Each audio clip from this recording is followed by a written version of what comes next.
bueno, muy bonito, muy interesante, que pues bueno, yo quise incluir en este humilde espacio, que es el tema de la posmodernidad, con el hermano Horacio Justo, quien es un conocedor excelente sobre este tema. Ustedes saben, hermanos, que yo pues en mi canal me gusta dar o hablar de muchos temas y no solamente temas que tengan que ver con apologética. Aquí damos temas culturales, temas de historia, incluso temas de la batalla cultural, y a mí me pareció muy, muy importante hablar el día de hoy sobre este tema. De hecho, lo teníamos para una vez anterior, sin embargo, pues por cuestiones de a veces que el hermano Horacio está enfermo, a veces que yo también estuve enfermo y no lo pudimos dar, pero gracias a Dios el día de hoy se va a poder dar.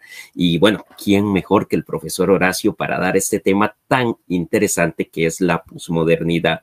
Hermano Horacio, ¿cómo estás? Dios te bendiga y un placer tenerte de nuevo por acá en este humilde canal. Dios te bendiga, Rigo. Dios bendiga a tu audiencia. Muchas gracias nuevamente por la invitación y bueno, esperemos que lo que vamos a explicar hoy se pueda entender. Y nuevamente disculpas porque de verdad estuve con faringitis, 29 grados de fiebre y no suelo dejar pasar ninguna entrevista por más que esté a veces mal de salud, pero que de verdad estaba totalmente afónico y con la fiebre que tenía no iba a poder ibanar bien las ideas. Así que pido nuevamente disculpas en ese sentido. Ah, tranquilo, Horacio, son cosas que nos pueden pasar a todos, ¿verdad? El hecho de enfermarnos. Hermanos, pues muchas gracias a todos los que están ahorita conectados y a los que se van a conectar a lo largo de esta hora de programa que vamos a tener. Alisten papel y lápiz porque el tema está muy interesante, está muy bueno y yo creo que para todos los hermanos cristianos en general, no solamente católicos, sino también hermanos protestantes, pues yo creo que este es un tema que nos toca saber porque pues hay mucha ignorancia sobre el tema. Y bueno, hoy vamos a hablar sobre el tema de la posmodernidad. Horacio, muchos se podrán preguntar qué es esto de la posmodernidad, porque es una palabra que hemos estado oyendo mucho en los últimos años, pero pues muchas personas ignoramos de qué trata este tema. Bien, nuevamente gracias y de verdad gracias por haber elegido este tema porque esto es lo que realmente me apasiona a mí enseñar. De hecho, a mí la cuestión de la filosofía política y la filosofía cultural es mi gran pasión y, y está muy bien la pregunta para iniciar. ¿Qué es realmente la posmodernidad? Porque a veces en el vulgo, en el imaginario popular, nosotros cuando hablamos en el día a día, solemos decir este posmoderno, este zurdito, este progre, cuando en realidad hay, les puedo asegurar, un abismo de diferencia entre la posmodernidad, el progresismo, el postestructuralismo y la izquierda postmarxista. Son como si yo viniese aquí, que sé que es un canal de apologética y muy buena apologética, por cierto, que es lo que más he recomendado siempre en mi espacio. Es como si yo viniese como ateo y le dijese a Rigo Ardón que es exactamente lo mismo cualquier creyente, que en definitiva cree lo mismo un musulmán, un judío, un testigo de Jehová, un mormón, un católico o un bautista. Claro, para el ateo pareciera que todos son algo más o menos parecido por el simple hecho de que no son ateos. Pero para un creyente diría, no, hay un abismo de diferencia. Así también, para el mundo filosófico es muy importante esta distinción, porque yo puedo decir genéricamente, una persona está enferma. Horacio Justo está enfermo. Claro, pero no lo mismo que esté enfermo de la cabeza, como yo lo estoy, a que tenga una quebradura, a que tenga un resfrío, porque el tratamiento va a ser distinto. Si yo quiero abordar la posmodernidad como una suerte de marxismo 2.0, me equivoqué de principio. Precisamente el marxismo es el culminem de la modernidad. Y la posmodernidad en realidad es simplemente un estadio histórico con todo un aditamento social, con todas unas características que vamos a estudiar el día de hoy, donde se incluye precisamente la muerte del marxismo, la muerte del liberalismo, y perdón por lo que voy a decir aquí, en cierto sentido, también es la muerte del cristianismo, como del iluminismo, como de cualquier relato, que insisto, no estoy diciendo que el cristianismo haya muerto, sino que para la posmodernidad, la religión y las ideologías, todo al unísono, empieza a claudicar. Después de entender a qué me refiero con esto. Sé que es un poco provocativo, porque somos personas de fe, pero es para que entiendan cómo piensa el posmoderno. Para el posmoderno, de hecho, Marx es tan nocivo como lo puede ser John Locke, como lo puede ser el cardenal Sara, como lo puede ser un pastor que hable respecto a la heterosexualidad. Para un posmoderno, incluso una izquierda ortodoxa es tan enemiga como lo puede ser un católico practicante. A eso me quiero. Bien.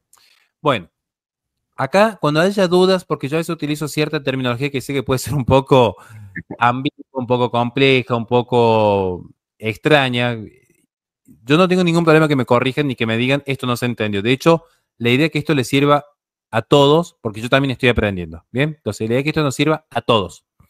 Si algo no se entiende es porque he fracasado como profesor. Bien.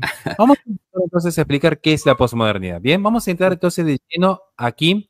Recomiendo sí que vayan tomando nota o al menos que puedan ir apuntando algunos apellidos por si eventualmente quieren profundizar y de que quiera profundizar me mandan mensaje, a veces tarda un poquito más en responder, ahora que más que antes, no sé por qué de repente me escribe tanta gente, pero siempre tratamos de responder, pasamos libros, información y demás, o sea, hay mucho contenido al respecto que pueden estudiar, tanto de pensadores postmodernos como de pensadores que critican la posmodernidad, es decir, yo puedo leer directamente la Biblia, como puedo leer a los padres de la iglesia, como puedo leer también a ateos que critican esto. Hay de todo. En la posmodernidad pasa exactamente lo mismo. ¿Qué es la posmodernidad? Principalmente, la primera característica fundamental es que la posmodernidad no tiene esencia. Este es el punto. No tiene esencia. Si yo pienso, por ejemplo, en el postmarxismo o en el posthumanismo, sigue cierta línea, que es, partimos de un punto, marxismo, humanismo, modernismo, partimos de un punto. Pero que haya un punto de partida no quiere decir que sepamos cuál es el punto de llegada. Entonces, cuando hablamos de posmodernidad, la principal característica es que no posee esencias. En el sentido, si yo tengo que definir qué es el iluminismo, lo puedo definir. ¿Qué es el marxismo o el comunismo? Lo puedo definir. ¿Qué es el liberalismo o el libertarianismo? Lo puedo definir. Incluso si tengo que definir qué es el cristianismo, qué es el judaísmo, qué es el islamismo. ¿Qué es la posmodernidad? Todo aquello que no sea posmoderno. Es simplemente exclusión. La posmodernidad no es cristianismo. La posmodernidad no es comunismo, no es iluminismo, no es liberalismo. Es algo posterior. Está la modernidad y luego viene algo. ¿Y qué es ese algo? Ese algo es básicamente algo que estamos construyendo día a día en este tiempo. Por eso vamos a ver que podemos dar características, pero nunca su esencia. Esto hace muy difícil la tarea del filósofo, que normalmente nosotros que somos tomistas solemos tener una definición muy clásica del ente: sustancia accidente, materia forma, acto potencia, ser esencia. O sea, nosotros nos estructuramos de manera muy simple y este es un desafío cuando queremos hacer filosofía en esos tiempos, porque es básicamente algo que está allí, pero que no sabemos qué es. Y suena raro que tengamos que dar toda una clase de este punto, pero aquí van a empezar a entender después los problemas que acarrea esta noción. ¿Por qué? Porque justamente la posmodernidad es un resultado de un fracaso del proyecto modernista. La modernidad fracasó. La modernidad fracasó, creo yo, en mis años de investigación, precisamente porque la modernidad lo que quiso hacer es plantear una incongruencia, que es un modelo de conocimiento acumulativo, pero que luego entraba en crisis, porque en esa acumulación hacían un salto ciego, pasándose todo el periodo medieval. Algo característico de la modernidad es que se vuelven los clásicos griegos porque quieren destratar todo lo que es la escolástica, toda esa filosofía de la mal llamada Edad Media. A mí es algo que por ahí me enerva bastante cuando escucho a alguien hablar de la Edad Media, porque digo, con todo respeto, yo soy docente de historia y la filosofía y filosofía y la historia. Hablar de la Edad Media es básicamente tomar todas las categorías de la modernidad y una modernidad iluminista, detractora de la cristiandad y replicarlas. O sea, no es Edad Media, es la cristiandad. como hay un proyecto muy aversivo a la cristiandad desde el siglo XVI en adelante, entonces se vuelve, hay un retorno a una filosofía griega con todo lo que implica. Asumir la eternidad de la materia, asumir un demiurgo como gran arquitecto ordenador, pero ya no creador, asumir que el alma no es necesariamente inmortal, asumir también que hay límites en el conocimiento porque sin un Dios trascendental finalmente es el hombre su propia medida. Que esto es lo que dice la modernidad. Entonces, tenemos un hombre que es materia y forma. Tenemos un hombre que es cuerpo y alma. Pero claro, el cristiano entiende el cuerpo y el alma en unidad. ¿Me siguen hasta aquí? Nosotros los cristianos entendemos el ser humano en unidad de materia y de forma. Pero cuando rompemos con el cristianismo, perdemos esa luz de orden trascendental, ese intelecto agente superior que nos va conduciendo a nosotros seres tan limitados. Entonces están las corrientes que ven un alma pura llamada res cogitans. Aparece todo el racionalismo. Descartes, Leibniz, Malebranche, Spinoza, o los que ven solo el cuerpo. Entonces el conocimiento verdadero y la verdad está siempre y solo en la materia. Aparece John Locke, Thomas Hobbes, David Hume, todo el empirismo. Esto es corriente anglosajona. Francia más racionalista, Inglaterra más empirista, hasta que llegamos a Alemania, y esto tienen que tomar nota porque esta es la clave, va a surgir la síntesis con el idealismo alemán. Esto es muy importante entender, porque el idealismo alemán lo que pretende es volver a sintetizar esta noción de la razón, esta noción de lo empírico, pero en esa síntesis que realiza es volver a una noción de alma y espíritu, volver a una noción de un espíritu absoluto, diría Hegel, pero ya sin el Dios cristiano. Entonces ahí aparece la noción del idealismo. ¿Bien? ¿Qué es importante con el idealismo para entender el problema de la posmodernidad? Porque si no se entiende el idealismo, no vamos a entender qué es la posmodernidad y cuáles son los problemas actuales. ¿Bien? Yo les pregunto aquí a todos, ¿qué es lo que conocen? Por ejemplo, vamos a dar un caso concreto. ¿Usted, Rigo, puede ver qué tengo yo en la mano ahora? Bien. Un celular. Bien. ¿Usted conoce este celular o podría decir que al menos ha conocido algo del celular? He conocido algo del celular. ¿Qué es lo primero que conocería usted? Bueno, primero la función, ¿para qué sirve? Interesante. O sea que el conocimiento implicaría ir a la parte funcional. Es muy interesante. Claro, yo pensaría que lo primero que conoce usted sería el color o el occidente. Lo primero que es el celular existe, o sea, estoy viendo algo. Pero Sí. acá viene la cuestión con el idealismo. Más allá de la función y todo, que está muy bien la respuesta, es, acá me dice, por ejemplo, Sonia Catuch, los accidentes, la carcasa, los accidentes y demás. Bien, ¿qué es lo que diría el idealismo alemán? En realidad usted no conoce el celular. Esta es la trampa. El idealismo alemán diría, usted no conoce Horacio Juste, usted no conoce nada de la realidad. El idealismo alemán diría, usted, por ejemplo, ve un cuadro que yo veo que tiene aquí de fondo, ¿no? Usted no conoce el cuadro, diría un idealista. Lo que ha habido ha sido toda una refractación de fotones que llegan a sus pupilas, activan el sistema nervioso, el sistema del nervio óptico, se transforma en electricidad, eso llega al cerebro, el sensorio común genera un despliegue de información para decir esto corresponde a la vista. Luego la imaginación genera la imagen de lo que usted dice conocer y finalmente su mente lo que conoce, lo que recuerda, finalmente lo que recuerda es esa imagen que ha generado del cuadro que usted vio. ¿Me sigue hasta aquí? Ahora, en definitiva, ¿qué conoce usted? Según el idealismo alemán, no es que primero está el objeto y luego el sujeto que conoce. Objeto cognoscible, sujeto cognoscente, como diría cualquier tomista. Un idealista diría, no, lo primero que hay es, ante todo, la idea. O sea, lo primero que viene a mi mente son ideas. ¿Qué hay en la mente? Ideas. Por lo tanto, lo que yo entiendo por realidad son simplemente ideas. Porque yo no puedo conocer la realidad per se. Porque una mosca o un perro van a conocer esta realidad de una manera totalmente distinta. Acá tiene una gran influencia Kant en crítica de la razón pura, también tiene luego el posterior desarrollo hegeliano. ¿Me siguen hasta acá? Entonces, para el idealismo alemán no es primero la realidad y luego la adecuación del intelecto a la realidad, que es el concepto de verdad que maneja un tomista. Es la idea conocida por el hombre. Lo que yo entiendo por realidad es simplemente la idea que ha generado mi mente, que puede variar según los sentidos o que puede variar según los fenómenos. Vamos a dar un caso concreto. Fenomenología de las religiones. ¿Cuál es la religión verdadera? Usted me diría, bueno, la religión católica. Un idealista alemán diría, no, en realidad depende. ¿Por qué? Porque si fenomenológicamente, si hubiese nacido, por ejemplo, en Siria, lo más probable es que seas chiita, sunita. Si nacías en Irak, lo más probable es que seas chiita.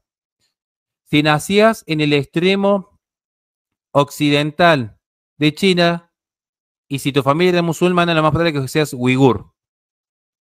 Entonces, esto es lo que haría un idealista. Y acá viene el concepto. ¿De qué se trata, en definitiva, las ideas? Las ideas podríamos decir que, en definitiva, es la forma sin la materia. Es el concepto. Si yo le digo, usted piense en un árbol, usted puede imaginar que es conocimiento sensible un pino, un algarrobo, pero usted puede distinguir un árbol de un perro, porque conceptualmente son cosas distintas.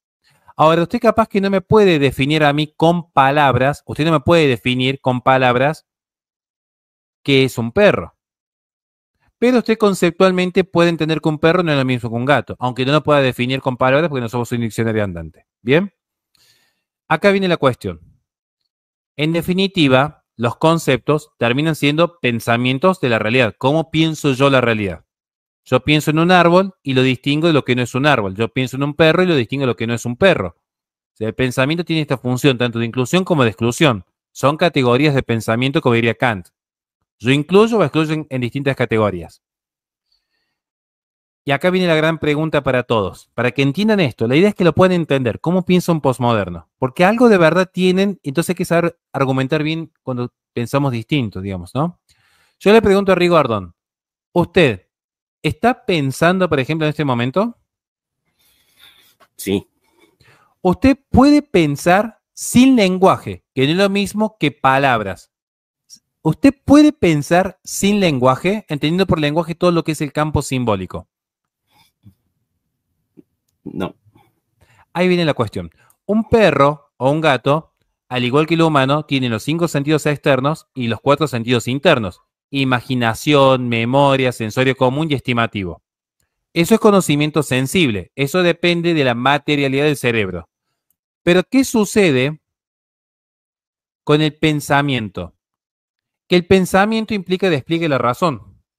La razón implica verbo, palabra, incluso te pueden relacionarlo teológicamente al verbo divino. Entonces, el pensamiento implica palabra. El pensamiento implica discurso. El pensamiento implica narrativa, implica desarrollo. Un desarrollo del lenguaje. Ahora, si el fundamento está, vaya viendo cómo se atan los cabos. Desde el idealismo alemán, que es lo que más influencia tiene en la filosofía, y esa filosofía es la que marca luego el sistema jurídico, el sistema político y demás, ¿qué me queda luego a mí?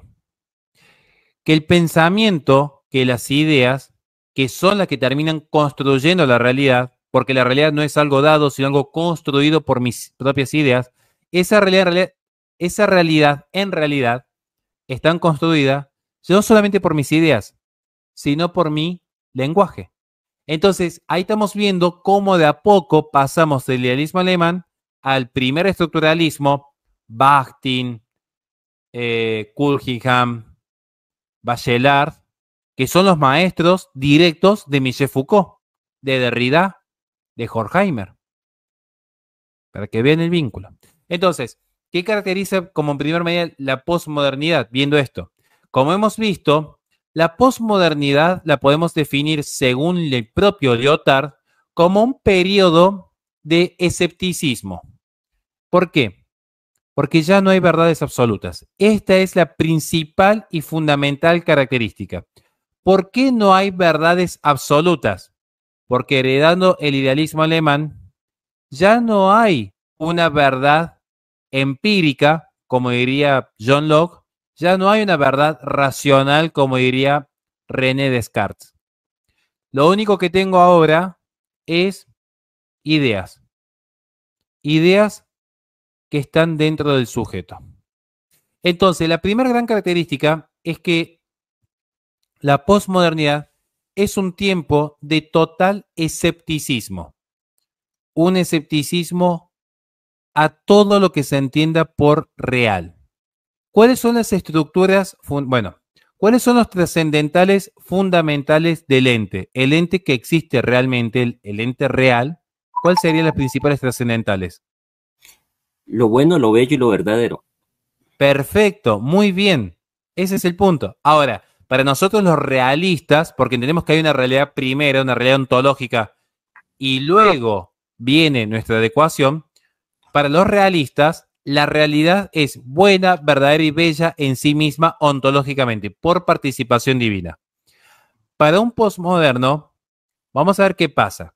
¿Qué pasa con estos trascendentales? Pensemos por un instante. La belleza es algo objetivo. Sucede que se da un fenómeno, no sé si pueden ver en las pantallas que yo compartí ejemplos, la cámara de fotos, el experimento de Rennes y la Guerra Mundial. ¿Por qué empiezan a colapsar los metarrelatos? Pensemos por un instante. Vamos con los grandes relatos. Por ejemplo, la belleza. Históricamente el arte ha intentado replicar en la forma mentis del artista. Esto se ve para Mateo de un vivo explicar un día qué es el arte y qué no es el arte, digamos, pero históricamente el arte lo que ha querido es replicar mediante la forma mentis del artista la realidad tal como es, proyectando tres trascendentales fundamentales de la belleza que son proporcionalidad, claridad e integridad. Esto es lo que hace objetivamente un artefacto bello. Pero sucede que aparece en 1904 un fenómeno muy interesante. Este fenómeno tan interesante se llamaba cámara de fotos. Parece extraño, vean cómo funciona hoy Instagram. Todos los seres humanos de repente eran artistas. ¿Para qué iba a contratar yo a un pintor, a un artista, si yo con una cámara de foto ya podía generar mi propio cuadro en mi propio hogar? Ya tenía yo la técnica de la que habla Heidegger. Ya tenía Heidegger la cita denuncia, ya el hombre tenía la técnica para ser su propio artista. Ahora todos eran artistas. Entonces, si todo es arte, ¿qué pasa cuando todo es igual? Nada es. Cuando todo es igual, nada es. Si yo digo, por ejemplo, les voy a contar una pequeña anécdota, espero que nadie vaya a ver este video después, porque va a llegar a quien no le tiene que llegar. Pero una vez estaba hace mucho, mucho tiempo atrás, bueno, lo voy a decir así porque es graciosa la anécdota, estaba con una exnovia. Y resulta que tenía una amiga que era insoportable. Bien, era totalmente insoportable. Entonces un día se estaba quejando de los hombres en una reunión donde éramos muchos y dijo, en definitiva dijo, que todos los hombres son iguales. Y obviamente yo como buen macho heteropatriarcal salí en defensa del género masculino y dije, pero si son todos iguales, ¿por qué perdés tanto tiempo eligiendo? Obviamente me expulsaron a mí de la reunión, para sorpresa de nadie, yo sigo sabiendo que tenía razón, pero pensemos, por ejemplo, si yo voy a un supermercado, yo quiero comprarme una gaseosa. ¿Yo qué busco? Que la gaseosa cumpla su fin. Entonces me da lo mismo si tomo la gaseosa que está adelante o que está al fondo. O sea, es lo mismo. Yo tomo cualquier producto de la góndola porque son totalmente fungibles. Porque es todo lo mismo. Cuando todo es lo mismo, no hay un valor en sí. Entonces, si todo es arte, nada es arte. ¿Qué hacen los artistas?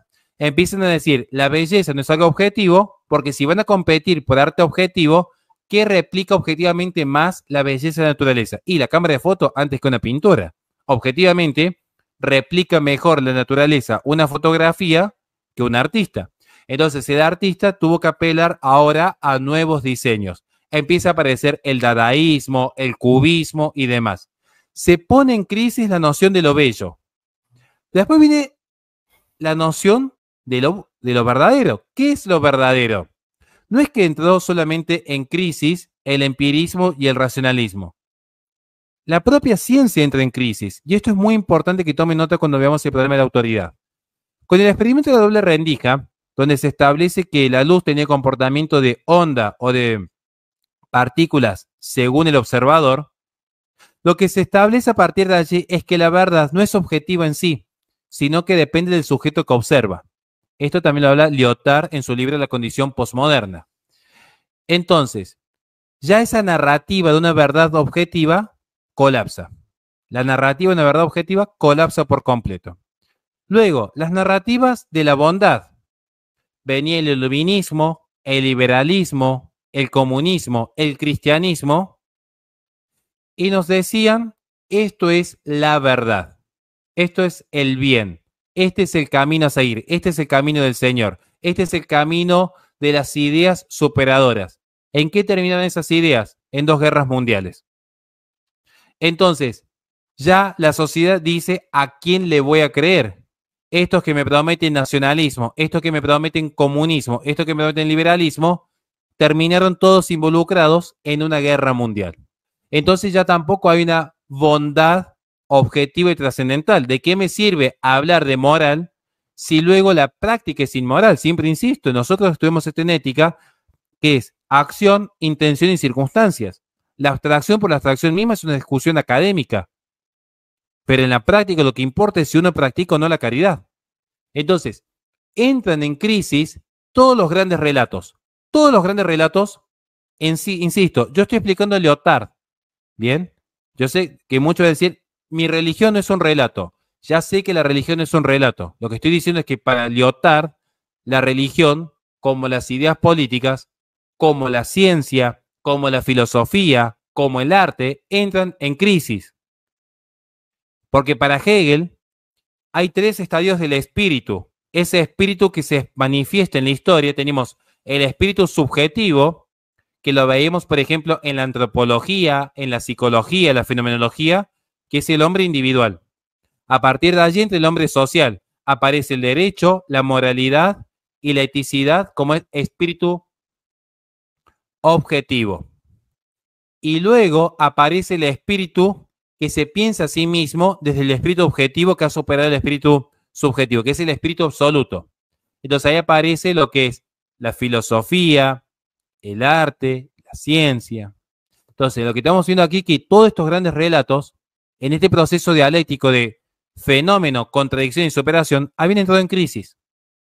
Ya no se encontraba una etapa superadora. Entra en crisis el propio pensamiento hegeliano. Si ya era una crisis el pensamiento hegeliano para la cristiandad, imagínense en la posmodernidad, con el propio pensamiento hegeliano no encuentra una etapa superadora, porque empieza a colapsar, porque ya se empieza a dar la revolución por la revolución misma, es la contradicción constante. No hay grandes relatos, hay micro relatos. ¿Me van siguiendo hasta acá lo que es la posmodernidad o no? Este es el punto más importante de todos. ¿Qué va a seguirse de esto? Bien, pensemos. Se han quebrado los grandes relatos.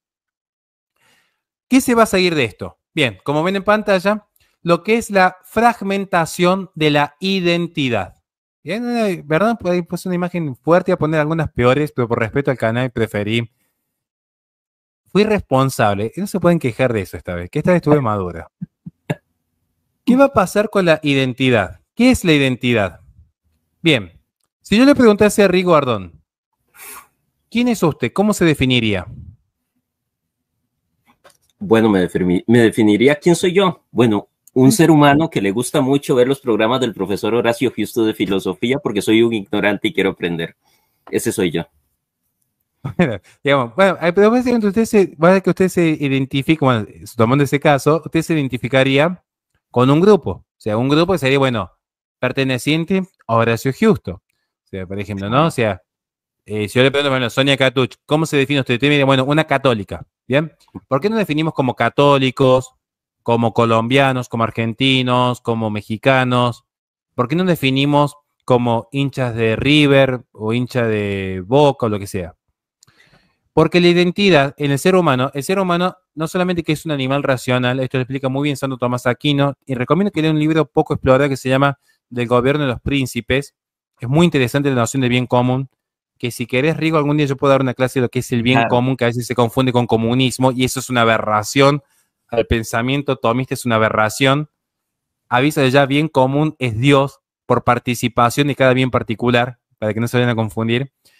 Pero la identidad, insisto, volviendo un poco al pensamiento tomista, no es solamente, y también el pensamiento realista griego, la identidad no es solamente la adecuación sobre sí, es decir, bueno, yo soy lo que soy, mi propio ente, que se identifica consigo mismo, A igual a, sino por pertenencia. En el caso del ser humano no es solamente un animal racional, porque su naturaleza es racional, ciertamente por las operaciones. Opera en el conocer, opera en el querer, tiene inteligencia y tiene voluntad. Sino que el ser humano es, por definición, un animal político. Quiere decir que su identidad también se configura en el orden social. Que esto es un problema que yo he visto que a veces muchos cristianos es como que quieren privatizar la fe. Y esto es un problema, porque la fe es el fundamento del etos social. El etos social va a estar dado por un trascendental. Puede ser la masonería, el sionismo, el islamismo o el cristianismo. No hay neutralidad, no existe neutralidad, porque la sociedad implica cohesión y la cohesión se da por la moral. Entonces, ¿quién da la moral a una sociedad? Si yo me voy a Puerto Rico, a Costa Rica o a donde me vaya, ¿quién le da moral a esa sociedad? Me la puede dar el Pentateuco, me la puede dar el Talmud, me la puede dar el Corán o me la puede dar una revolución gnóstica y masónica como la francesa. Pero va a haber siempre un etos, un espíritu que va a imprimir su ética dentro de la sociedad. Este es el punto. ¿Me siguen hasta acá? ¿Sí o no? Perfecto. Bien, entonces, la identidad implica pertenencia de grupo. ¿Cuál es el primer grupo al que pertenece todo ser humano por definición? La familia. Familia. No puede haber ser humano sin familia. Luego hay familias más funcionales, más disfuncionales. Yo no me meto en la vida privada de nadie porque sé que cada uno está haciendo su mejor esfuerzo en el día a día. Lo que digo es que la familia es una realidad objetiva y propia, que es lo que termina configurando luego la sociedad. Porque es la primera sociedad. La primera sociedad es la familia.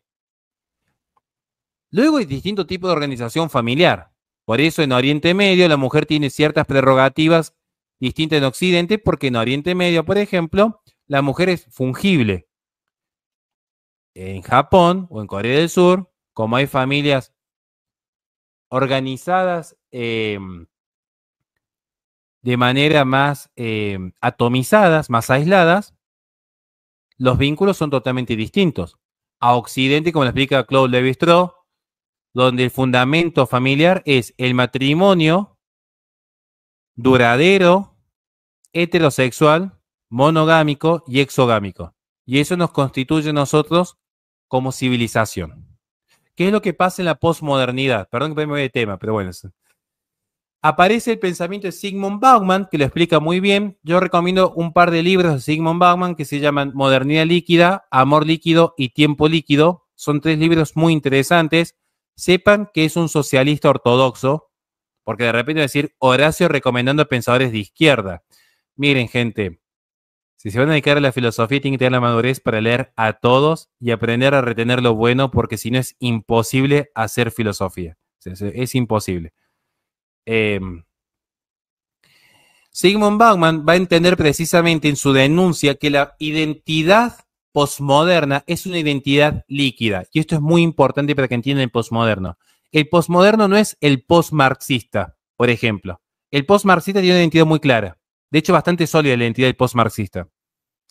La identidad, por ejemplo, de un comunista ortodoxo es profundamente sólida. Y lo dice alguien que tiene que trabajar con comunistas como profesores. Es muy sólida.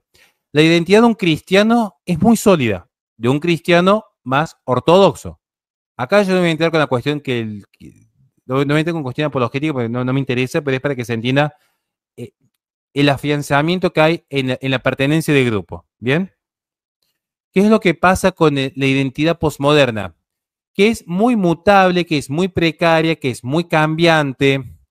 Ya no es un yo estable en una sociedad estable, sino que empieza a aparecer un concepto que es fundamental, que quizás hayan escuchado por allí, que es el concepto de máscaras. Todo tiene máscaras, todos tenemos capas. Entonces tenemos como una máscara en la sociedad, una máscara en el trabajo, una máscara en el gimnasio, una máscara en la familia. Es más, hasta Dios tiene máscaras. Por eso todas las religiones van a ver luego que se empiezan a entender que en realidad son máscaras de un mismo Dios. Esto es muy propio de la posmodernidad. Una posmodernidad que está bebiendo mucho de un gnosticismo revolucionario de la modernidad. Está bebiendo mucho de gnosticismo, claramente. Entonces, en esta posmodernidad empiezan a emerger concretamente lo que son las identidades digitales en redes, por ejemplo, donde precisamente vemos que hay una identidad totalmente fragmentada. Acá yo voy a hacer mucha autocrítica a mí mismo. Yo me considero un hijo bastardo de la posmodernidad. O sea, a mí me pasa esto. Muchas veces la gente me ve, esto me pasa saliendo de misa, eh, o me ha pasado incluso cuando me reconocen en la calle, en las giras. eh, Piensan que, por ejemplo, que yo estoy en redes sociales, que soy muy combativo, que soy muy bélico, que soy muy sacado, porque claro, salgo a combatir ideas. Pero después cuando yo apago la cámara, es lo que siempre digo, o sea, yo apago la cámara y soy otra persona, o sea, yo recién antes de entrar acá con Rigo, estaba en la plaza tomando mates y viendo cómo mis hijas jugaban en la placita, o sea, y mi vida es eso, y por ahí me invitan a comer y piensan que voy a hablar de política, posmodernidad e historia de las religiones, y en realidad estoy hablando de videojuegos, que son mi gran pasión, ¿se entiende? Entonces, se empieza a fragmentar mucho la identidad. No sé si pueden ver en pantalla, por ejemplo, que tenemos a un afrodescendiente de Black Lives Matter queriendo a su vez fragmentar su identidad con el activismo LGBT. Yo diría, pero ¿cuál es el vínculo? Bueno, son claves hegelianas recicladas, una lógica dialéctica de un opresor oprimido, donde precisamente se empieza a reconfigurar por el lenguaje la identidad y empieza a fragmentarse porque aparece un concepto muy propio de este siglo, de hecho, de este siglo, que es la interseccionalidad. Hagamos un experimento, Rigo, para que la gente lo entienda de forma práctica. ¿Bien? En esta lógica opresor-oprimido, ¿quién sería más oprimido y por lo tanto más posicionable políticamente hablando, por corrección política? ¿Quién tendría mejor aprobación pública en la posmodernidad? Si yo voy a elecciones y soy Horacio Giusto, blanco, ojos verdes, 2 metros, 110 kilos, licenciado en filosofía profesional, o una mujer cualquiera. Ahorita, como está la cosa, una mujer cualquiera. Bien, una mujer cualquiera. Ahora, me sacan a mí de la lista candidato a presidente. ¿Quién es más presidenciable? ¿Una mujer cualquiera o una mujer afrodescendiente? Una mujer afrodescendiente. Tengo 2 mujeres afrodescendientes, pero una está en silla de ruedas. ¿Quién es más presidenciable? La de silla de ruedas.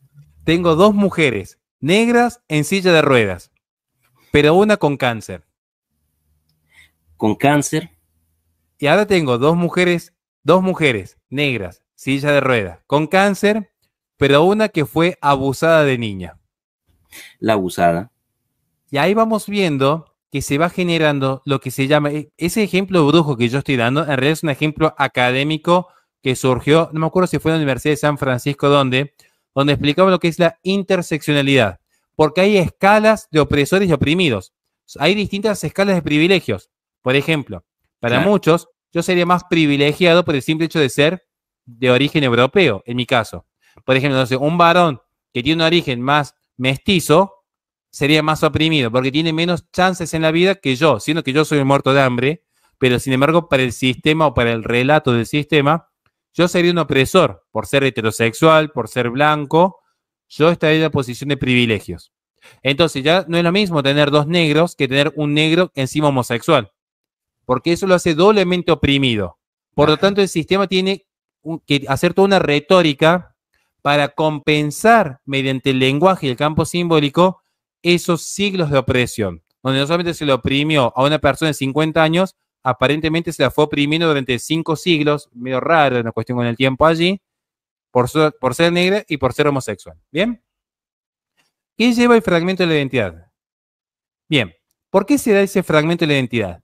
Por un concepto fundamental. Acá van a empezar a entender por qué se da esta fragmentación de la identidad para entender lo que es la posmodernidad. Porque hay una tercera característica. Ya vimos, la primera, fin del metarrelato. Vamos a ir repasando de a poquito, ¿no? Fin de los grandes relatos. Segunda característica, identidades fragmentadas. Ya no es una unidad, ahora es categorías. Son categorías identitarias. ¿Bien? Son categorías identitarias. Tercer crisis, que esto es lo más importante, tercera característica, la crisis de la epistemología.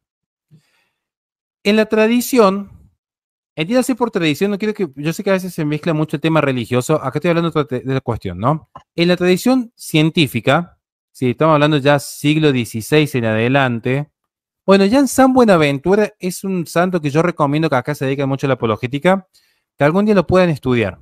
Si quieren yo le puedo pasar materiales y todo, porque hay muchos mitos respecto al oscurantismo medieval, en realidad se sientan las bases en lo que es la escuela, de ahí viene la palabra escuela, con las artes liberales también, pero hay un gran desarrollo científico, sobre todo en materia de lógica y matemática, que es lo que permite luego el desarrollo de las ciencias como las conocemos nosotros a partir del método, del discurso de método de Descartes.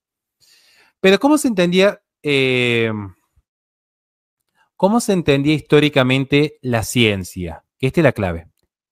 Está Riguardón con su bata, con sus anteojos y la manzana.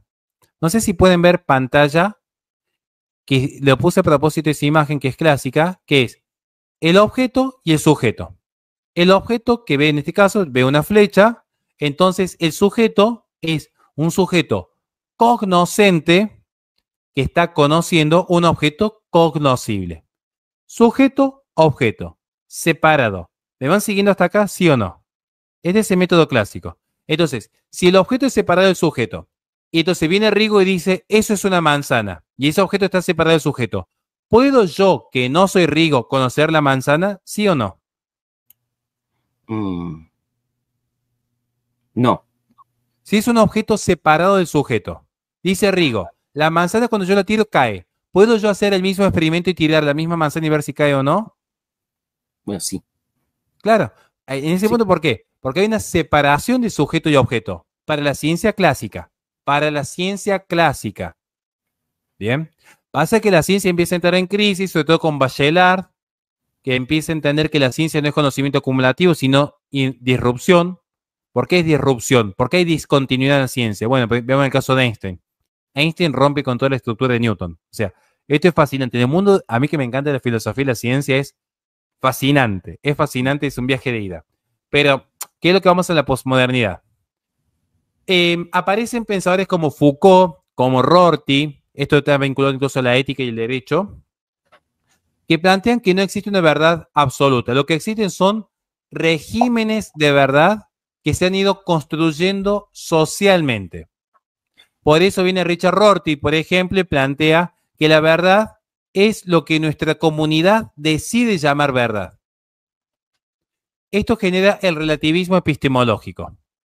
La verdad es algo que construye la comunidad, que es, ojo, en esto hay algo de, curiosamente en esto hay algo de verdad.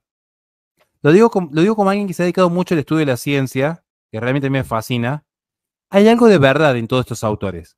El tema que, claro, es difícil encontrar ese punto de equilibrio entre el realismo que nosotros abrazamos y las denuncias que ellos hacen. Es muy difícil encontrar ese punto de equilibrio. Pero les voy a dar un caso concreto. Cambio climático antropogénico. Hoy parece un dogma de fe, pero en realidad está muy discutido en sede científica. O sea, cada vez hay más estudios que van poniendo en tela de juicio si es realmente antropogénico o no el cambio climático.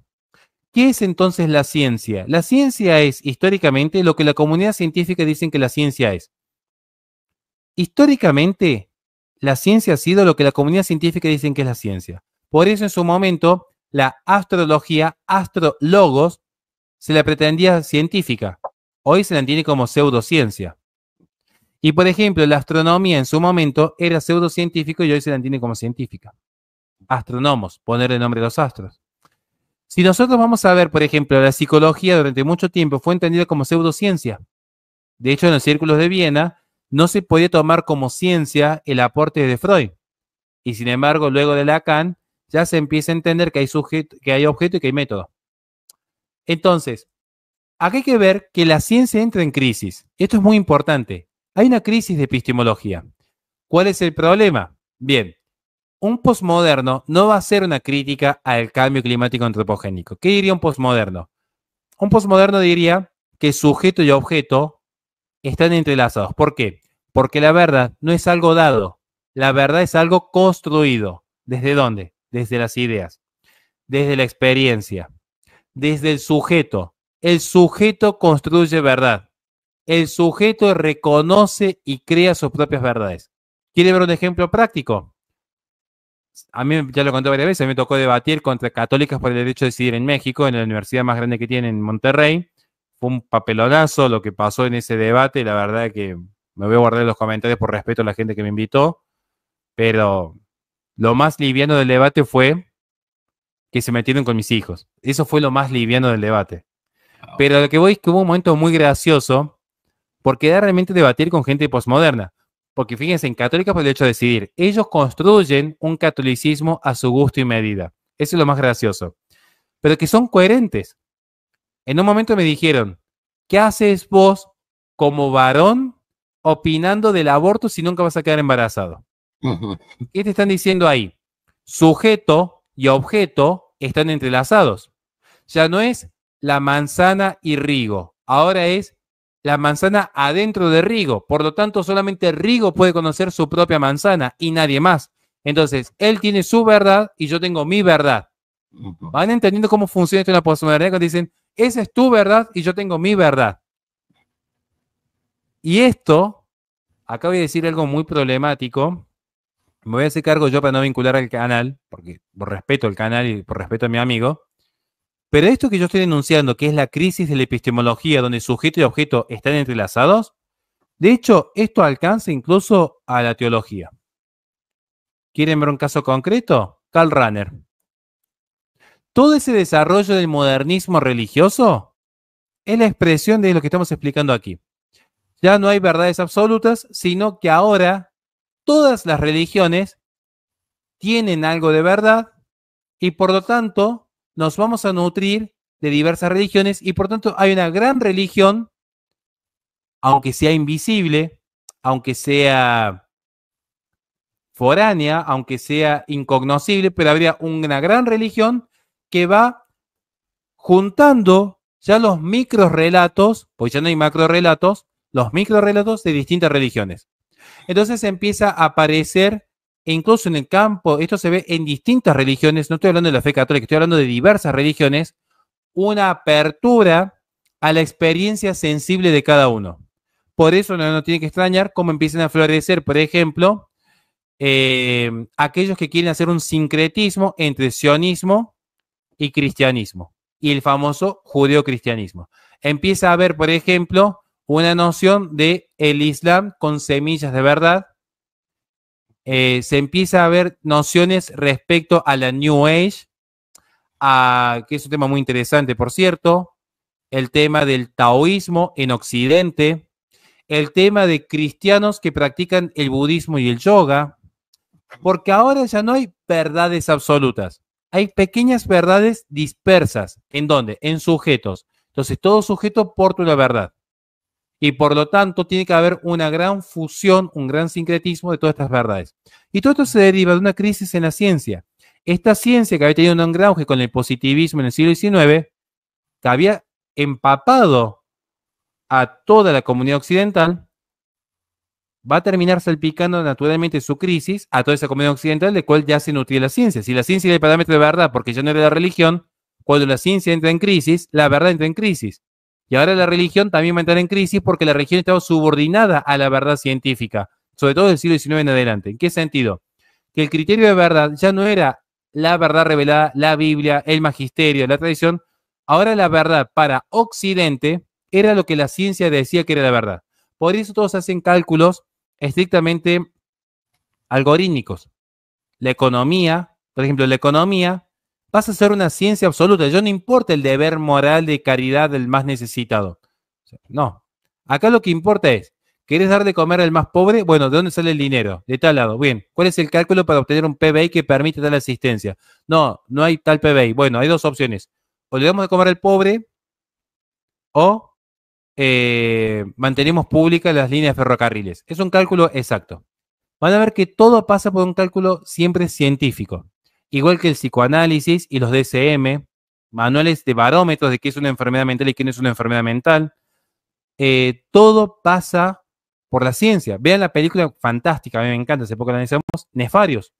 Un sacerdote moderno que dice, no, eso es cuestión de la ciencia moderna, de esa cuestión del exorcismo, nosotros ya no la creemos. Eso es para que vean cómo va impactando. ¿Vamos bien hasta acá? Perfecto, perfecto.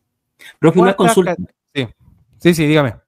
Tú mencionaste, por ejemplo, de que el hombre es medida de todas las cosas, que es algo que se da ahora. Pero digamos, eso no viene de un filósofo, creo que era llamado Protágoras. Sí. Protágoras es el primer gran sofista. De hecho, fue acérrimo enemigo de Sócrates en su filosofía. Pero también yo no defiendo a los sofistas, para mí son un cáncer para la filosofía. Pero también los entiendo, porque Protágoras cuando plantea que el hombre es la medida de las cosas, que es propio de la modernidad y la posmodernidad, hay un retorno a los griegos, eso es lo que quiero remarcar, está muy bien el aporte. Hay un retorno a los griegos. Pero también es entendible. También es entendible. ¿En qué sentido es entendible? Que insisto, entender no es justificar, es entender. Es como que yo entiendo por qué un objeto cae. No es justificar la caída, es decir, el objeto cae porque tiene unas reglas que siguen esa línea. ¿Qué está pensando Protágoras cuando escribe lo que escribe? O cuando habla, hacía obras de teatro. ¿En qué pensaba Protágoras? Él dice, yo tengo todos estos filósofos, Anaxímenes, Anaximandro, Tales, que me hablan de un arjé. Para unos el arjé, en esta filosofía de la naturaleza, es el fuego. Para otros es el aire, para otros es el agua. ¿Y cuál es la verdad? Resulta que toda esta gente dice ser realista y no se ponen de acuerdo entre ellos cuál es la realidad. Por lo tanto, todo es una construcción social. Protágoras fue el primero en hablar de la verdad como construcción social. Por lo tanto, todo pasa por el lenguaje, porque somos seres sociales y somos sociales no por ser simplemente gregarios, sino por el lenguaje. Lo que nos hace vivir en sociedad es el lenguaje. Yo pongo dos personas en conjunto que no tienen lenguaje, que no tienen un campo simbólico que los unifica, no hay sociedad. Hay dos individuos, punto. Pero no hay sociedad porque no hay un campo simbólico que los unifique. Protágoras sería el primer gran promotor de la construcción social. Pero también, ¿por qué lo entiendo? Hagamos un experimento. Yo soy ateo. ¿Bien? Yo soy ateo. ¿Quién tiene la razón si busco la verdad? Tenemos este muchachito Jacob, que es judío, que hace una apologética judía.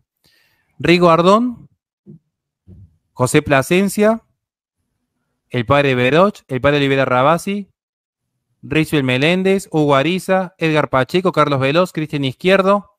Yo pongo un debate de cualquiera con cualquiera, como ateo. ¿Qué voy a decir luego? Che, y eso que yo soy el ateo, pero estos son incrédulos hasta entre ellos mismos. ¿Quién tiene la verdad? Entonces, ¿qué diría Protágoras? Se dan cuenta, en definitiva, no hay verdad, porque entre los que dicen poseer la verdad no se ponen de acuerdo que es la verdad, me están dando la razón a mí de que en definitiva es toda una construcción del lenguaje. No se ponen de acuerdo respecto a qué significa corredentora, qué significa pareja, qué significa verdad revelada, qué significa magisterio infalible. Entonces, ahí empezamos a ver lo que está viendo Protágoras. Insisto, yo sé que soy un poco escandaloso con los ejemplos que doy, pero es para que entiendan el filósofo. Es para que se entienda el filósofo, claro, nada más. ¿Bien? Otra característica, cuarta característica de la posmodernidad. La primacía del lenguaje y los discursos, que estamos hablando ahí. Un poco gracioso el ejemplo que yo puse de listo, Carla, estoy deconstruido, pero porque se trata de eso, la deconstrucción. Jacques Derrida es el que establece el concepto de deconstrucción. Pero la deconstrucción no es simplemente un hombre usando minifalda. Eso no es deconstrucción. Deconstrucción en filosofía es que los principios de lógica fundamental de Aristóteles, principio de identidad, tercer excluido y de no contradictorio, ya no son tenidos como válidos y perfectos en sí mismos, como axiomas fundamentales, sino que pueden coexistir contradicciones. Esto nuevamente derivado del experimento de doble rendija. Algo puede ser onda y partícula simultáneamente. Este principio lo que intenta demostrar es que en el ser humano, en el hombre, en su psiquis, operan las contradicciones. Por ejemplo, la histeria. ¿Qué es la histeria? Tengo lo que no quiero y quiero lo que no tengo. Eso es una contradicción. ¿Cómo? Porque resulta que si yo obtengo lo que quiero, ya no lo quiero. Esas contradicciones son propias de la psiquis. Por eso, en este contexto empieza a aparecer una corriente que esto es para estudiar otro día. Si quieren, yo vengo cuando me inviten, vengo, para hablar, por ejemplo, del freudomarxismo, que es otra corriente, pero que va de la mano con esto. El freudomarxismo que empieza a querer precisamente buscar este aspecto propio de la psiquis en el proceso emancipatorio, hasta llegar incluso a Slavoj Žižek en la actualidad. ¿Qué es lo que nos va a decir Derrida? Que no hay significados fijos, hay simplemente interpretaciones. Hay diferencias e interpretaciones. ¿Bien? Por eso empieza a haber todo un proceso de deconstrucción, que es una crítica, acá sería mucho la teoría crítica de Max Horkheimer, que es el principal intelectual de la Escuela de Frankfurt, que es ver las interpretaciones de hechos. No hay hechos, solo interpretaciones, diría Nietzsche. ¿Cuáles son esas interpretaciones? Por ejemplo, Tarzán y el colonialismo. La Bella y la Bestia y el patriarcado. He-Man y el machismo. Los pitufos y el comunismo. Bueno, hay interpretaciones, de todo hay interpretaciones, ¿bien? Pero, entonces, ¿qué es la deconstrucción? Que todo lo que yo tenía asumido por verdad, nuevamente, ¿existe la verdad en la posmodernidad? No. Entonces viene Derrida diciendo, en la posmodernidad no hay verdad. ¿Qué es lo que hay? Interpretaciones de lo que llamamos como verdadero. ¿Bien? Hay interpretaciones. Esto es lo que está pasando. Entonces ya no existe tal cosa como ¿qué es ser un hombre? ¿Qué es una mujer? Bueno, hay que deconstruirse. Entonces en esa deconstrucción, esa noción de hombre no es un significado fijo. Lo que hoy llamamos hombre mañana puede ser otra cosa. Lo mismo que identidad sexual, lo mismo que género, lo mismo que conjunto de células, que feto, que embrión, que niño por nacer. No hay una realidad objetiva, hay una interpretación subjetiva de eso que está allí. Porque las ideas y el lenguaje son lo que construyen la realidad y por lo tanto construyen la identidad. Quinta característica. Se empieza a entender, sobre todo con Jean Baudrillard, que vivimos en un gran simulacro. ¿Por qué vivimos en un gran simulacro? Pero que necesariamente vivimos en un simulacro. Acá hay mucha herencia de Lacan. Para Lacan solamente el psicópata vive en lo real. Nosotros, los neuróticos, vivimos en el campo simbólico. Por eso tenemos límites. Por ejemplo, el no matarás. ¿Qué es el no matarás? Es un límite simbólico en cuanto al lenguaje que nosotros atribuimos a un Dios que nos frena en un impulso asesino. Sabemos que si matamos a alguien estamos ofendiendo gravemente a Dios. Entonces, a partir de esto que explica Lacan, nosotros vamos a Baudrillard que sostiene que vivimos en un gran simulacro, porque todo lo que vemos a nuestro alrededor son simplemente representaciones ideales que sustituyen lo real. No alcanzamos el campo real, estamos siempre en representaciones. Casos concretos que podemos ver en la actualidad para que entendamos esto de manera concreta. Los influencers. ¿Qué es un influencer? Fíjense en el caso concreto, a mí me encanta este mundo de las redes sociales. Es caldo de cultivo para que hacemos filosofía, que vivimos de estos análisis. Fíjense en el mundo real. ¿Qué es un influencer en definitiva? Piensen incluso en el mundo de la apologética. Si acá Rigo da una clase de posmodernidad o de San Ignacio o de San Agustín o hace un análisis profundo de lo que es la parábola del hijo pródigo, yo les aseguro, como que estoy suscrito a su canal, creo que incluso soy miembro, que hay 10 conectados. Rigo mañana hace, como buen influencer, un vivo diciéndole: voy a cantarles todas sus verdades a este apologeta protestante o a este incluso apologeta católico, tiene 550 conectados. ¿Por qué? Porque es un simulacro. La religión se convirtió en un gran simulacro. Perdón que lo diga con esos términos en este canal, pero objetivamente nosotros vemos un caso concreto. En España la tasa de católicos practicantes ha descendido a menos de un 24%, pero la tasa de ayuda a la Iglesia Católica, concretamente a Cáritas, creció más de un 54%. La Iglesia Católica en España es una gran ONG. Es un simulacro. Simula una fe, Pero ¿dónde estuvo esa fe, por ejemplo, para defender el Valle de los Caídos? No existió. ¿Dónde estuvo esa fe para defender, por ejemplo, el padre Delgado? No existió. ¿Dónde estuvo esa fe para reivindicar la condena a la Segunda República? No existió. Por dar un caso concreto de España. Entonces, acá vamos entendiendo lo que quiere plantear Baudrillard. Precisamente, sin ni hablar si entramos esto en el campo mediático, es lo que yo siempre digo. Vengo acá, Horacio Giusto, y vengo a decirles a ustedes, Dios, patria y familia. Pero después no voy nunca a misa a comulgar los domingos. Nunca trabajo ad honorem prestando servicios en oncopediatría. No tengo hijos. Pero Dios, patria y familia. ¿Qué es esto? Campo simbólico, un simulacro. Acá importa lo que uno dice, no lo que uno hace. Esto, por ejemplo, en el pasado hubiese sido tildado de fariseísmo, porque el fariseísmo era eso. ¿Qué es el fariseísmo si no es un gran simulacro?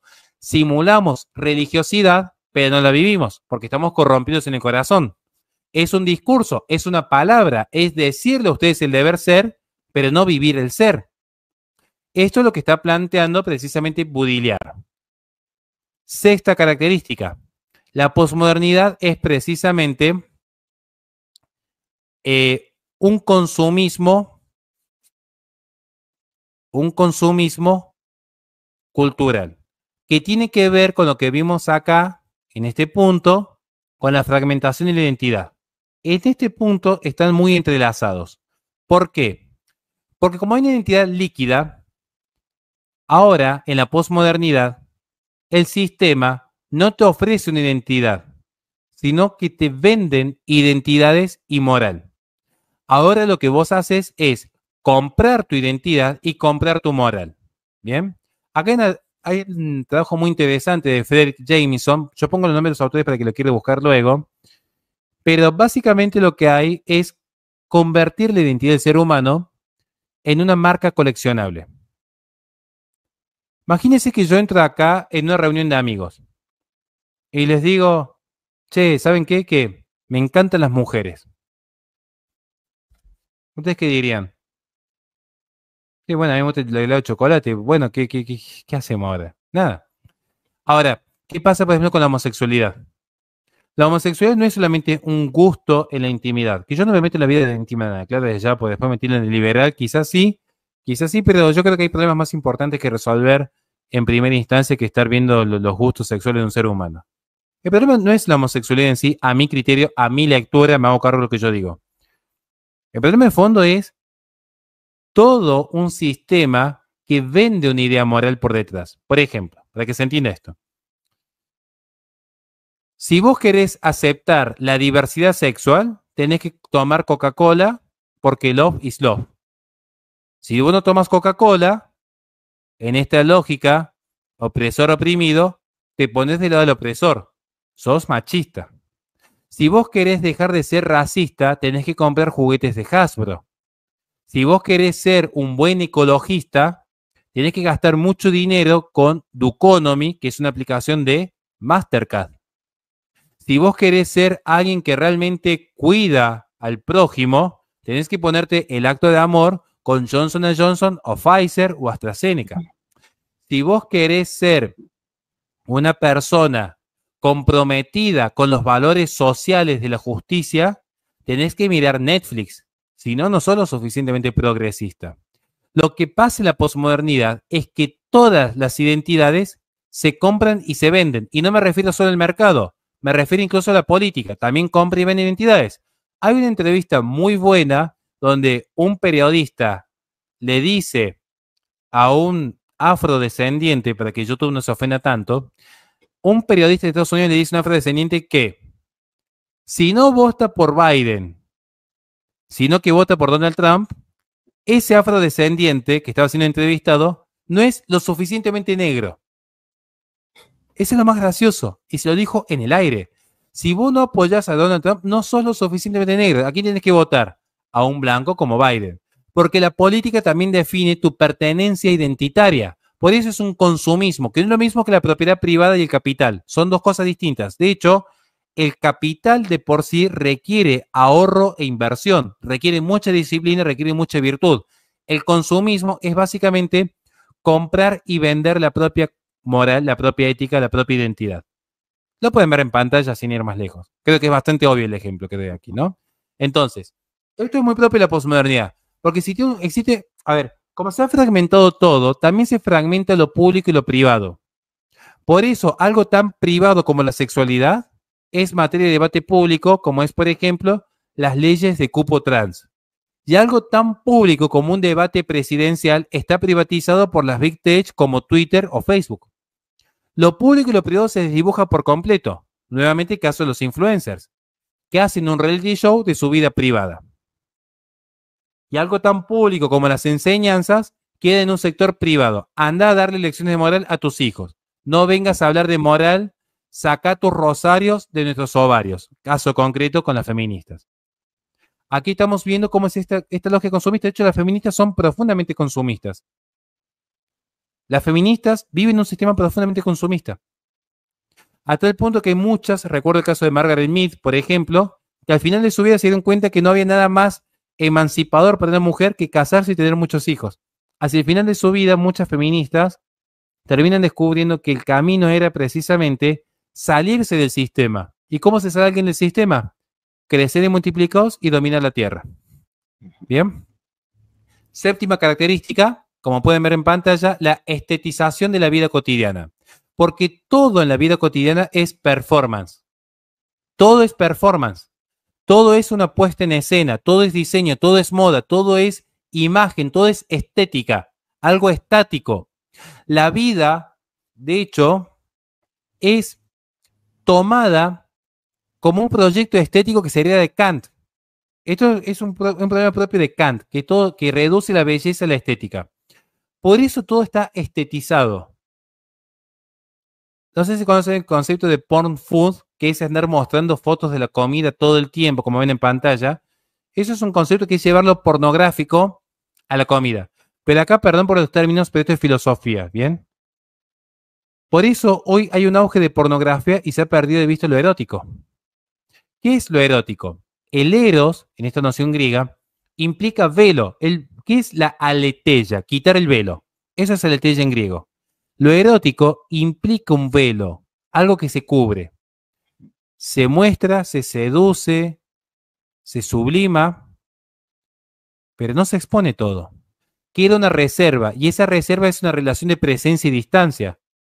Si usted está de novio, alguien que me está viendo aquí, está de novio, usted sabe que con la novia puede tener un deseo, pero hay una distancia.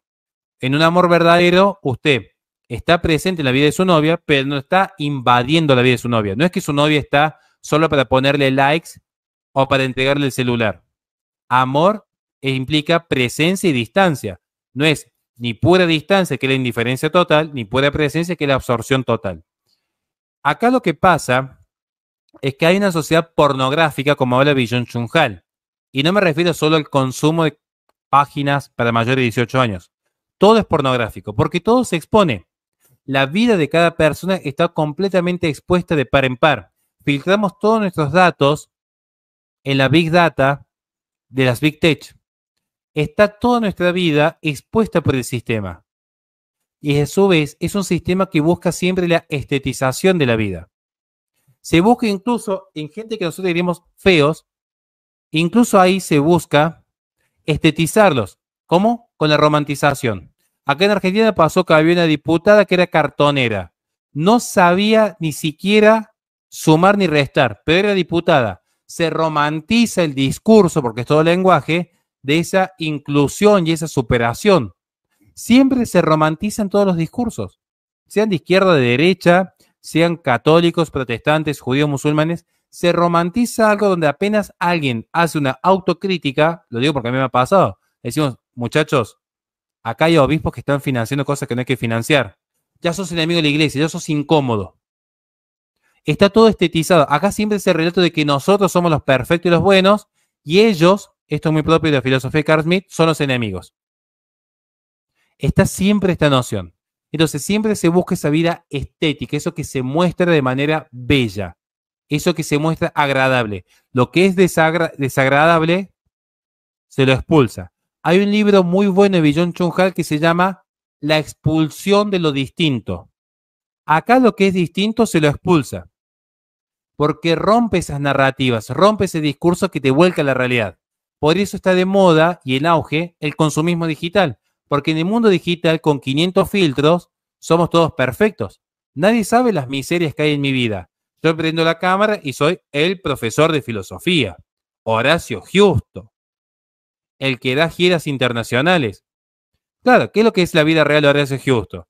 Que me levanto a las 7 de la mañana a cambiar pañales, llevo a mi hija a las 8 de la mañana y después estoy renegando porque a mi auto se le pinchó una goma y después me estoy peleando con el del supermercado porque no me quiere dar bien el vuelto y después estoy haciendo artes marciales todo transpirado y después me pasa que en las giras me quiero volver porque extraño a mi familia. Entonces, de eso que se muestra en redes sociales, alegre y feliz con todos que te han ido a ver, firmando libros como un rockstar, viajando en avión, mostrando los mejores restaurantes.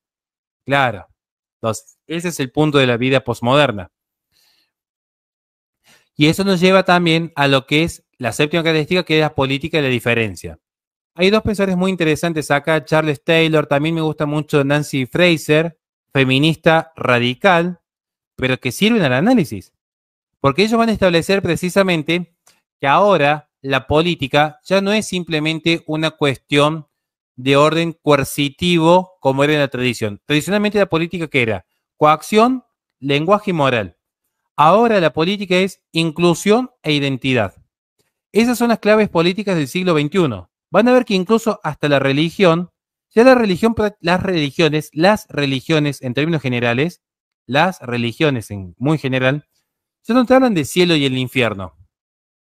¿De qué te hablan las religiones hoy? De inclusión, porque hay política de diferencia. Si hay algo diferenciado, hay que incluirlo. De inclusión radical, tender puentes, cuidar el medio ambiente, ser uno con la naturaleza, muy el sistema monista de Spinoza, cuidar al prójimo, todo por amor, como veo aquí. Esa es la lógica actual. Esa es la lógica actual. O sea, hagan el experimento, vayan con sus obispos, la mayoría, sé que hay gente que resiste, pero hagan el experimento, fíjense en los últimos homilías de sus obispos, si lo han visto sus sacerdotes, salvo algunos que sean más tradicionalistas, si les hablan del pecado, el pecado de la gula, de la lujuria, de la ira, de la vanidad, del infierno, de las penas del purgatorio, o les hablan de el amor al prójimo, de vivir siempre en caridad, de entendernos en la diferencia, de que ahora ya tenemos que ver que, bueno, que no hay que perder tiempo con discusiones doctrinales, ya no hay que perder tiempo con discusiones doctrinales, sino que hay que unirnos en el amor del Espíritu Santo, unirnos unos con otros, tender grandes puentes. Todas las religiones son un mismo camino, en definitiva. Insisto, siempre digo, cotejen con la realidad. Lo que yo digo, pónganlo en tela de juicio, cotejen con la realidad. Es la mejor forma de entender lo que está pasando. Entonces, ¿qué es lo que pasa? Viene Nancy Fraser, feminista radical, y dice que esa redistribución que planteaban los marxistas clásicos, esa redistribución de ingresos, ahora es una redistribución cultural. Hay que redistribuir las identidades. Hay que estar redistribuyendo identidades. ¿Me siguen hasta aquí? Entonces, los negros, los homosexuales, los ancianos, cualquiera que haya sido desplazado históricamente, hay que darle su reconocimiento político. ¿Bien? Entonces, ¿cómo se hace esto? Evitando, por ejemplo, las políticas de diferenciación a partir de lo que son los pronombres. Hay que hablar con lenguaje inclusivo. Hay que tener cuidado con las microagresiones como el micromachismo. Por ejemplo, un hombre que se siente con las piernas abiertas. Esto es un problema serio, de hecho. Las identidades subalternas. No es lo mismo una mujer que una mujer en silla de ruedas. Hay una que está más oprimida que otra. Entonces hay que ser más sororos con la más reprimida históricamente. Bien. Entonces, esto es básicamente la política de la diferencia. Novena característica, para ya ir terminando, que se nos ha hecho bastante extenso. Un declive de la autoridad. Que esto es entendible, esto es muy entendible, porque la posmodernidad, por su propia lógica y por su propia estructura de la posmodernidad, lo que ha hecho es debilitar todas las instituciones. La familia, el Estado, por eso aparece el globalismo, es un fenómeno muy propio de la posmodernidad, porque el Estado-Nación desaparece. Las familias que anexados a este punto, aparece, por ejemplo, la revolución molecular. Guattari y Deleuze lo que sostenían era que para llevar una gran revolución, como la que pasó en Chile, que fue una revolución molecular, ese proceso de insurrección que lleva a Boric al poder, se basan en dos principios. Primero, el de Herbert Marcuse, el excluido del sistema, no el que está alienado, el excluido, el que no participa de la autoridad del sistema. El estudiante, por eso la revolución de los pingüinos en Chile, el loco, como pasa en Francia con Herencia de Foucault, que se eliminan los manicomios, y el guerrillero, como pasa con Petro, que es un guerrillero que llega al poder. Están por fuera del sistema. No reconocen autoridad. ¿Bien? Esto va debilitando las instituciones. Y toman otro principio además de Marcuse. Guattari y Deleuze, revolución molecular. Cuando una niña en la mesa le responde al padre, ya hay una revolución molecular. Es una molécula que está allí que empieza a zambalearse, empieza a moverse, empieza a agitarse. Cuando yo tengo muchas moléculas que se están agitando como un estado gaseoso, una pequeña chispa hace estallar todo. Cuando yo tengo una niña que a los 6 años le contesta al padre en la mesa, tengo una posible revolución feminista el día de mañana. Eso es como entienden ellos que se dan las grandes revoluciones. Entonces, todo esto empieza, por ejemplo, con un pequeño sacerdote, por ejemplo, en la iglesia, que empieza a decir, che, ¿y si empezamos a leer algo distinto a Santo Tomás de Aquino? ¿Y si nos abrimos a lecturas más heterodoxas? Hasta que finalmente todo esto estalla con un modernismo ya rambante. Lo mismo pasa en la política, lo mismo pasa con las familias, y lo mismo pasa con la ciencia. Por eso el auge también, por ejemplo, del terraplanismo, de los movimientos antivacunas, proliferación de expertos sin formación. Esto pasa incluso en el campo de la apologética y demás, pasa en todos lados. O sea, pasa en el campo de la filosofía también, me hago cargo. O sea, yo, sin ir más lejos, digo, yo me hago mucha autocrítica. Yo tengo un medio periodístico independiente y yo soy licenciado en filosofía. Claro que nosotros tenemos algo que se llama metodología de la investigación, pero no me tengo que hacer periodismo. Trato de ser responsable, me he formado con periodistas sin formación oficial, pero me he formado con periodistas, pero yo soy consciente que lo mío es propio de la posmodernidad, es decir, alguien que no es periodista ejerciendo como periodista en un medio alternativo. Esta idea de los medios alternativos, por ejemplo, de información, ¿por qué? Porque hay crisis de autoridad, a veces justificada, a veces injustificada. Yo estoy diciendo las cosas como son. Por eso, por ejemplo, las redes sociales se convirtieron como un método de información alternativo a los noticieros convencionales. La gente ya no le cree a los noticieros. Yo pongo CNN o Fox News, sé que por un lado o por otro en algo están mintiendo o en algo están fallando. Prefiero informarme de manera alternativa. Y por eso tienen auge los influencers como Tucker Carlson, por ejemplo, o Creedence Owens. Precisamente porque entran en crisis los relatos oficiales, incluso los noticieros oficiales. Todo lo que sea oficial, las religiones oficiales entran en crisis. Por eso empieza a haber cada vez más proliferación de divisiones religiosas. Gente que dice, no estoy de acuerdo con esta autoridad, formo mi propia religión. O gente que dice, voy a generar un sincretismo, voy a mezclar mi cristianismo con el New Age, con el taoísmo, con el budismo, y empiezan a fusionar absolutamente todo. Por eso el auge del feminismo, el ecologismo, el transhumanismo, que incluso desafían los límites de Dios, los límites de la naturaleza. Es el desafío constante de la autoridad, siempre. Y como última característica, lo que es la hibridación cultural, ¿bien? Donde se empieza a combinar todo, producto del proceso anterior. Acá tenemos occidentales que tienen el dragoncito de Pixiu en la entrada por la buena fortuna, tienen el colgante del yin y el yang, tienen un rosario, tienen una Biblia Reina Valera, tienen saumerios para ahuyentar los malos espíritus. Y lo más gracioso es que están viendo las mismas series de Netflix y tomando las mismas gaseosas que cualquier sudafricano, cualquier inglés o cualquier japonés. O sea, es una mezcla total. Tenemos japoneses consumiendo productos occidentales y occidentales consumiendo anime.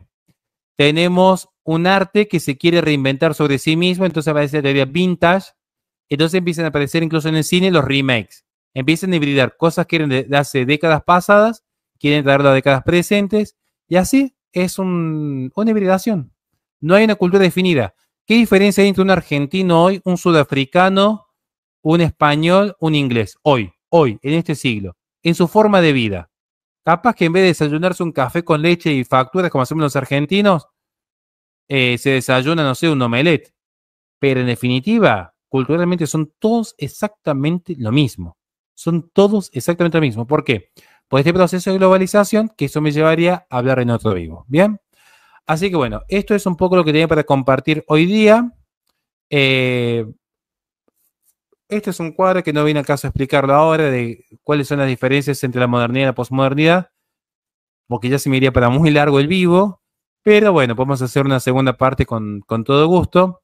Pero en conclusión, para cerrar, la posmodernidad, a diferencia de la modernidad, tiene una ruptura con el concepto de verdad. Es decir, la verdad ahora es relativa, es contextual, circunstancial y sobre todo construida socialmente. Eso lleva a entender que hay un sujeto que ya no posee una verdad en sí, acentuado en una verdad trascendental, sino que hay un sujeto fragmentado, líquido, fluido, múltiple, identidades que se compran y se venden. Ya no hay una razón trascendental, sino que la razón es instrumentalizada por el poder y para excluir. Entonces hay una crisis de la razón. Ahí viene Foucault con el New Enlightenment, el nuevo iluminismo, porque ellos dijeron, ese instrumento de la razón sirvió para establecer el capitalismo, que es otra forma de opresión. Resulta que rechazamos la religión porque ahora somos racionales, porque la religión era opresiva, pero con la razón creamos el capitalismo, que es opresor. Entonces hay que rechazar la razón. Aflora el sentimentalismo, el sentimiento, lo sensitivo, la percepción y la autopercepción, porque ya no hay verdades trascendentales, solamente lo que uno siente. La historia no es una visión lineal y progresiva, sino que siempre interpretación del propio historiador. La ciencia es un discurso condicionado por las estructuras de poder, como lo plantea Foucault, y lo todos postestructuralistas, ya Bachelard. La ciencia depende de quién ejerce el poder. En algo de razón les doy, lo veo con el tema del cambio climático y la ONU, algo de razón tienen, no es que todo es blanco, negro en esta vida, hay bastantes matices, de hecho.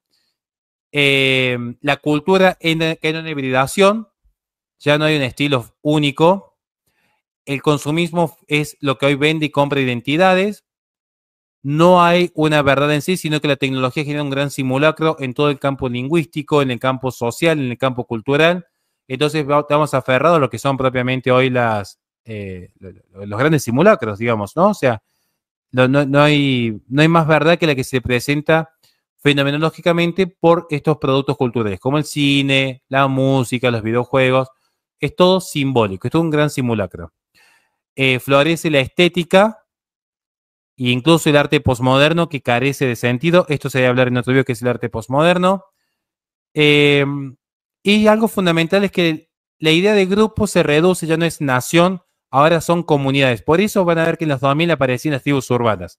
Son pequeñas comunidades que empiezan a florecer, como los hippies en su momento, los emos, los rolingas. Son pequeñas comunidades tribales donde cada uno genera una burbuja de eco. Cada uno en esa pequeña burbuja de eco creen haber encontrado su identidad, pero siempre distante de los macro relatos. Sí, los micro relatos, por eso las tribus urbanas. Bueno, básicamente eso. Básicamente eso. Me quedaría hablar un poco más de lo que es la ética y la estética, pero eso sería para otro vivo. Pero bueno, esto es un poco lo que tenemos para compartir. Claro, profe, excelente presentación. Por eso me gusta ver sus programas, la verdad que son muy buenos. O sea, yo recomiendo el canal del profesor Horacio Justo. Tiene dos, ¿verdad, profe? El canal del licenciado y el tuyo de Horacio Justo como tal. Profe, dos preguntas muy rápidas porque sé que ya te tienes que ir.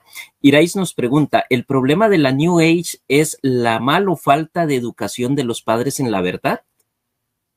Primero que el problema de la New Age depende de qué entienda yo por problema. De ahí, digamos, no sé.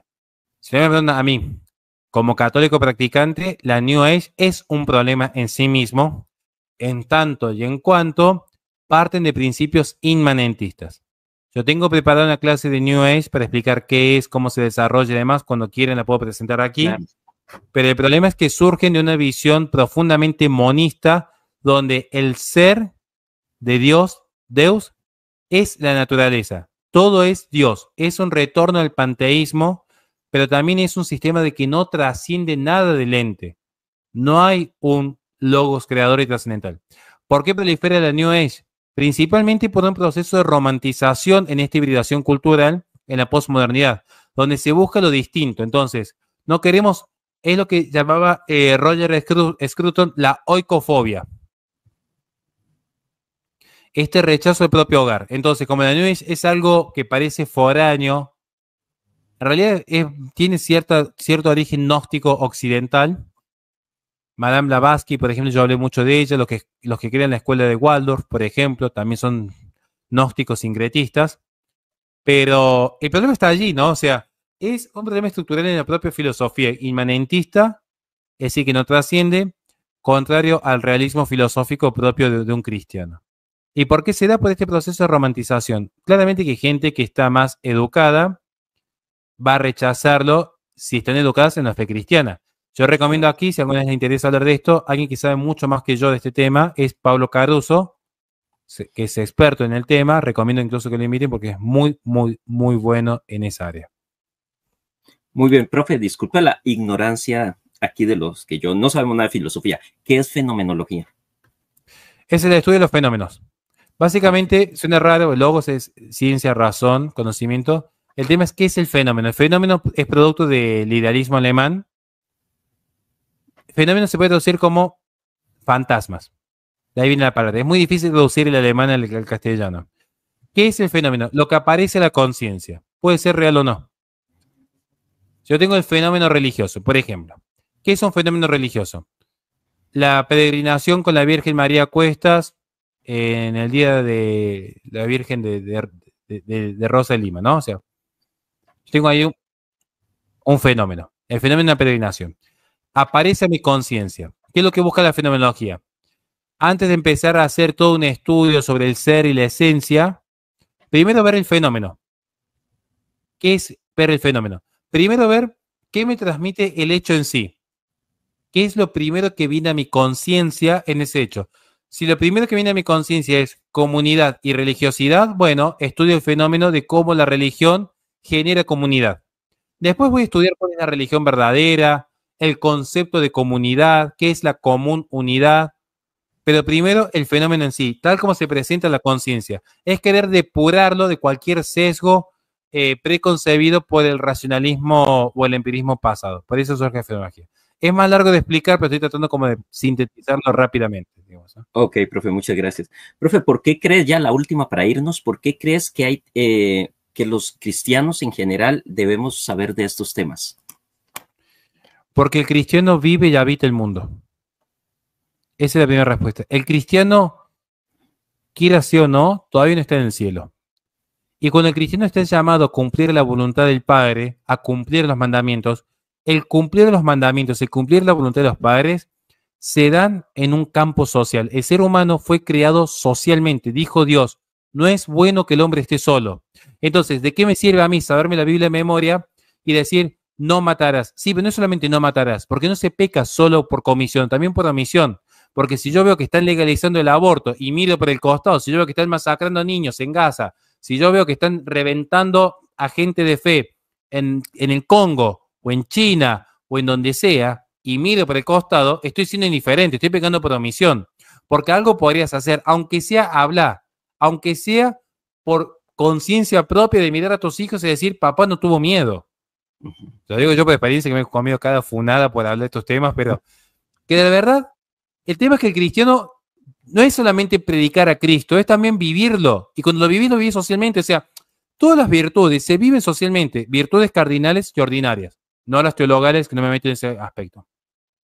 Yo para vivir la fortaleza, la templanza, la justicia, tengo que vivirlas socialmente. Claro. La obediencia, la valentía, la amistad, el trabajo, el estudio, la solidaridad, las vivo socialmente. Entonces, el cristiano está llamado a formar sociedades cristianas. Es el llamado. Porque cuando fue el mandato de predicar el evangelio, no fue, bueno, predicamos el evangelio para que cada uno siga creyendo, ese que crea en Ra, ese que crea en Buda, ese que legalice el aborto, ese que legalice la eutanasia. Yo ya prediqué, no, predicar es para convertir, para que la gente viva conforme a Cristo. Por eso recomiendo mucho, para terminar, la lectura de un libro que es un bálsamo para estos tiempos, que se llama, es muy extenso, Ciudad de Dios, de San Agustín. Qué bueno. Ahí está la respuesta de todo lo que necesitamos saber por qué el cristiano se tiene que involucrar. Porque vamos a tener que rendir cuentas.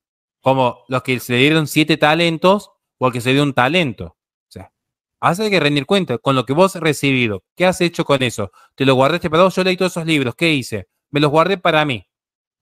No, tenés que darlo a la comunidad. Tenés que ofrecerlo. Tenés que, eso que vos has recibido mucho poco, yo creo que es poquito lo que tengo en la vida, pero lo poquito que tengo lo transmitimos. Yo solamente transmito lo que he recibido. Y rendiremos cuentas si lo hicimos bien o mal. También eso también hay que ser responsable. ¿Cómo lo hacemos? Así es. Bueno, hermanos, nos vamos ya el profe tiene que irse. Muchísimas gracias a todos los que estaban aquí a lo largo de esta más de una hora de programa. Estuvo excelente esta presentación sobre este tema del posmodernismo. Y profe Horacio, por mí yo lo tendría todos los viernes a esta misma hora aquí en este canal. Son temas que a mí me gustan mucho, a mí me interesan mucho y a ellos también. Y yo creo que, al igual que vos, que los cristianos debemos saber todas estas cosas que la mayoría, o por lo menos muchos, sí lo ignoramos, ¿no? Hermanos, gracias a todas las personas. Cualquier cosa, ahí yo en mi muro de YouTube estaré poniendo en nuestro próximo programa el invitado y qué temas vamos a hablar.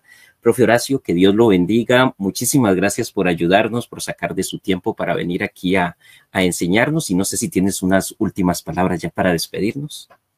Agradecer a muchísima gente que veo aquí que son amigos, Sonia Catuch, Daisy, Arte Otomi. Y nada, ahora tengo que dar noticias a mi canal, pero simplemente decirles que gracias de verdad. Yo por mí no tengo ningún problema. Cuando me inviten, si me avisan con tiempo el tema, si quieren el viernes que viene puedo seguir con algún tema vinculado sin ningún problema de lo que elijan. Son temas que yo más o menos manejo y son muy importantes para estos tiempos. O sea, yo lo que pueda servir lo hacemos siempre para amar a Dios. Claro, profe, claro, muchísimas gracias. Ahí cualquier cosa nos ponemos de acuerdo. Profe, no, Horacio. O sea, profe, cuando estamos en la universidad, acá es Horacio. Bueno, ok, Horacio. Listo, Horacio. Entonces ahí cualquier cosa nos ponemos de acuerdo. Hermanos, muchas gracias a todos. Que Dios me los bendiga y nos vemos hasta la próxima. Chao, chao. Chao, chao.